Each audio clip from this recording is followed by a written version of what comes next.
بسم الله الرحمن الرحيم قل أوحي إلي أنه استمع نفر من الجن فقالوا إنا سمعنا قرآنا عجبا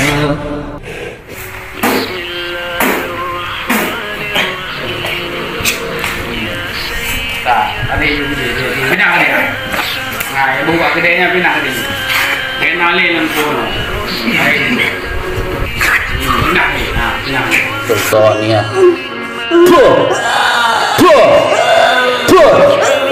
أشهد Anna أن Muhammad محمدا Keluarga besar Ruqyah Syariah Aceh. Assalamualaikum warahmatullahi wabarakatuh. Allahumma salli ala Sayyidina Muhammad wa ala alihi Muhammad. Alhamdulillah, segala puji bagi Allah Subhanahu wa taala. Di malam yang berbahagia ini kita kembali lagi. Kita akan mengupas lagi lebih dalam tentang masalah ruqyah. Kemarin kita sudah bahas tentang masalah ciri-ciri gangguan jin. Kita sudah bahas tentang masalah gangguan jin, dan kali ini kita akan bahas tentang masalah sihir, sahabat.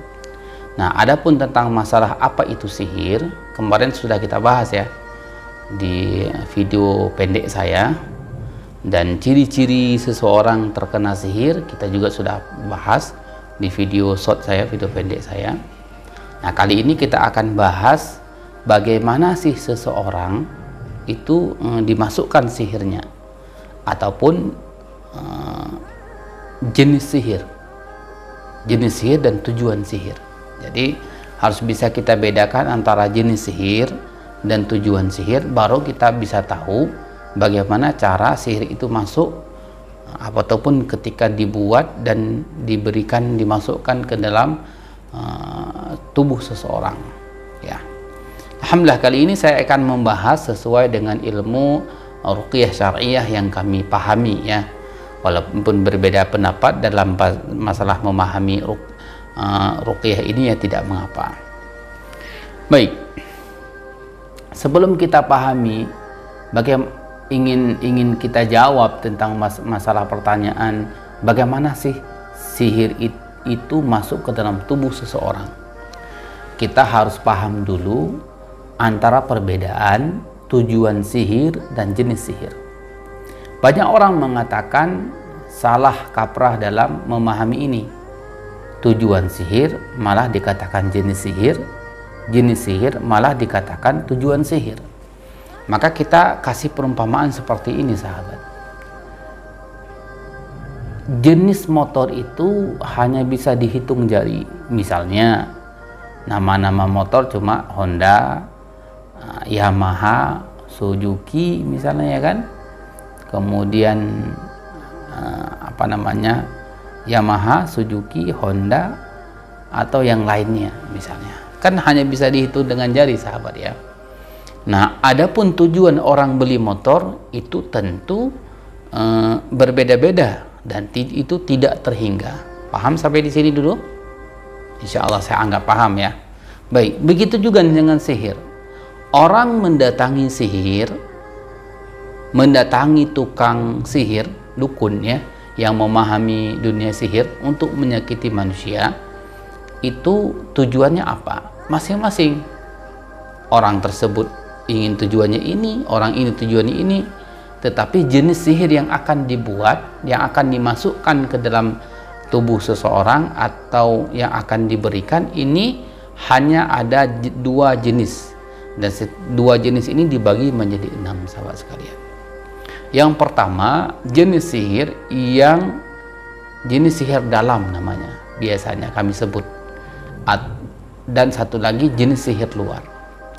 Jenis sihir dalam maksudnya adalah jenis sihir yang dimasukkan melalui dalam tubuh manusia, ya kan? Melalui apa biasanya? Melalui makanan biasanya. Diberikan makanan tertentu, orang tersebut itu makan, kemudian sihir itu bekerja.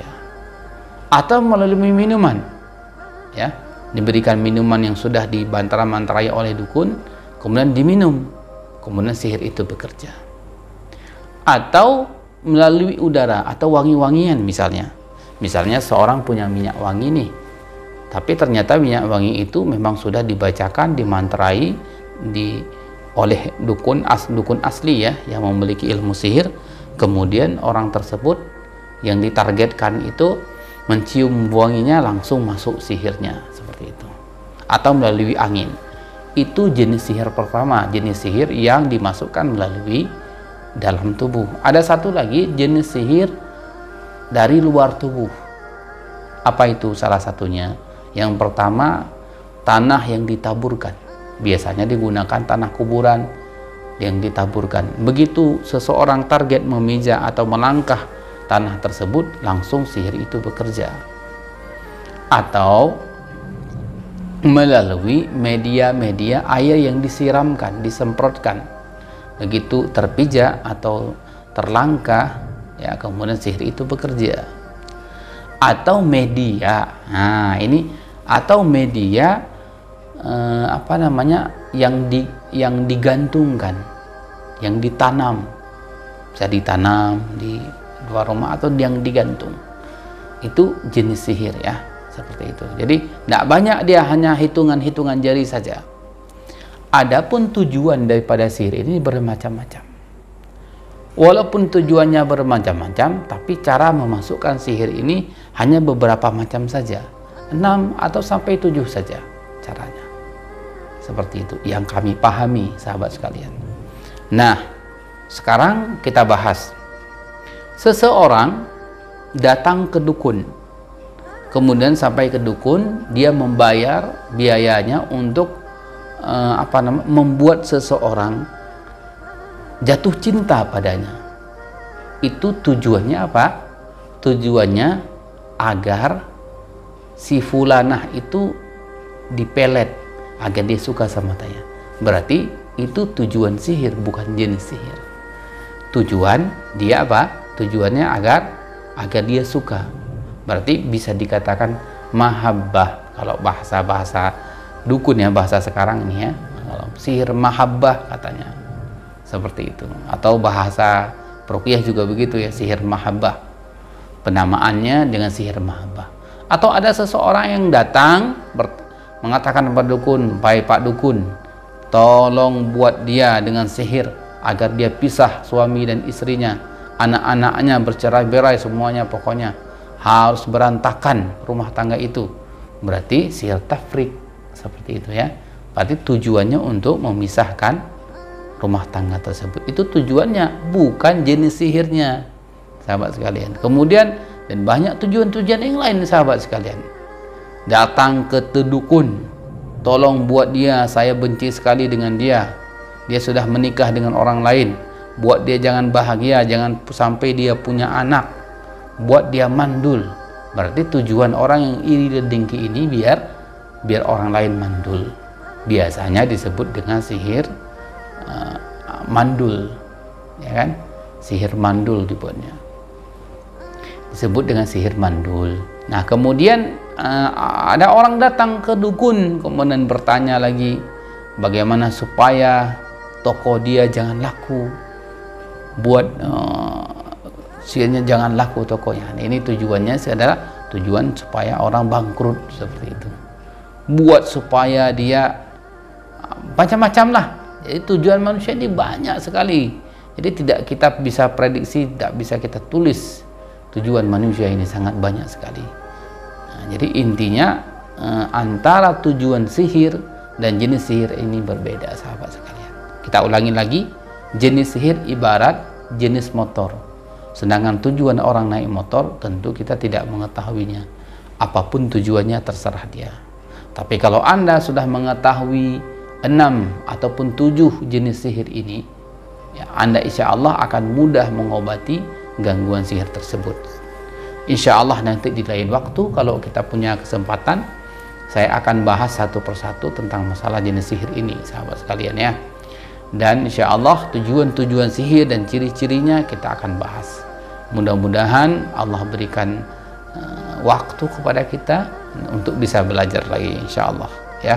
Sudah lama saya juga tidak bahas tentang masalah sihir, maka kali ini kita kembali lagi ke dalam topik utama kita, yaitu tentang masalah memahami dunia gangguan jin dan sihir dengan kajian, dengan pemahaman para ulama ruqyah, insya Allah ya.